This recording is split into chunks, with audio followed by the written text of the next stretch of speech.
Friday night's fight night, and very interesting things happening between the Bloodline and the Judgment Day, but we'll get there in just a few minutes. Let's review the top 5 things from Friday night's Smackdown that you shouldn't miss. And let's start with number 5, the match that opened the night.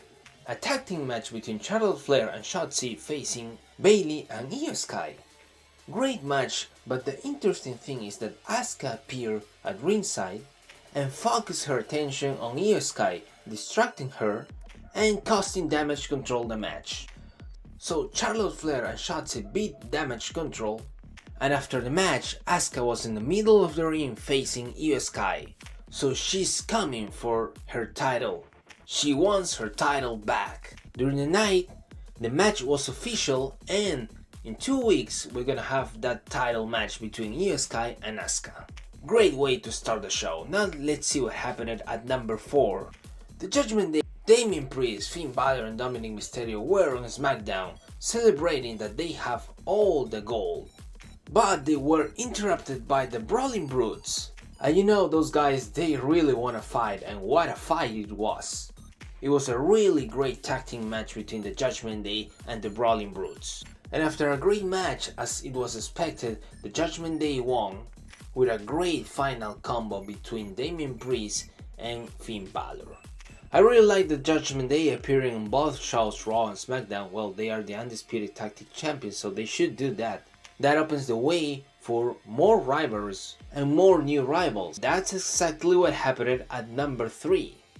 Because at number 3, we saw Bobby Lashley and the Street Profits going to a ring face to face with the Judgment Day. And he said, you guys are right about one thing. The Bloodline is going down. But it's not the Judgment Day that it's taking over, it's us. So really strong words from Bobby Lashley. He and the Street Profits, they won all the gold and all the power, so they are after the Judgment Day right now. Really interesting. And let's see what happens in the next weeks. And let's see now what happened at number 2. Because LA Knight came to the ring and he started talking about The Miz and telling that he doesn't need any special guest referee to beat The Miz. And when he was just about to accept Miz's challenge, he was interrupted by Austin Theory and Grayson Waller. And after a few words here and there between Austin Theory and LA Knight, the match started, and I have to tell you, it was a really competitive match, really good match.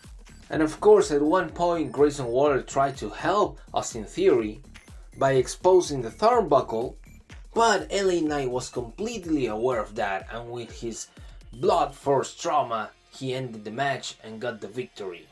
A really great victory for LA Knight that continues this momentum that has seen with victories in the last 2 pay-per-views. And after the match, he got confirmation by Adam Pearce that he's gonna be facing The Miz next week at Friday Night SmackDown.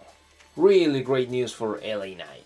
And let's see now what happened at the top moment of the night. And after attacking AJ Styles last week, Jimmy Uso was going to face AJ Styles at the main event.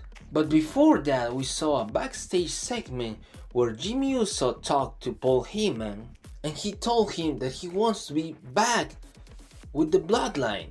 And after that conversation, Paul Heyman found AJ Styles in his way, and AJ Styles was not happy at all with Paul Heyman.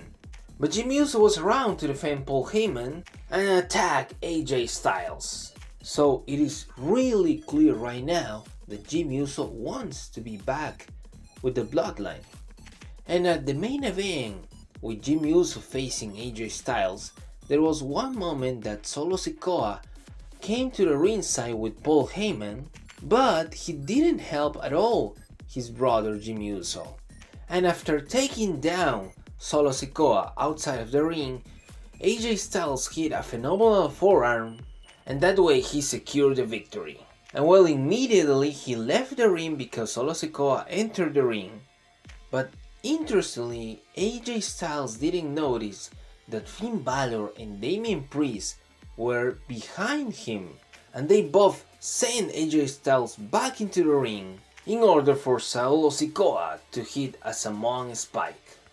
But I also have to wonder, Was this part of a plan to actually bring together the Judgment Day and the Bloodline? That could be a really interesting storyline, and I'll focus on that question in another video. And also, let's not forget, is Roman Reigns going to accept Jimmy Uso to be once again part of the Bloodline? Well, let's see what happens in the next few weeks. And that's it for today. If you like, please share, subscribe, and I'll see you on the next video.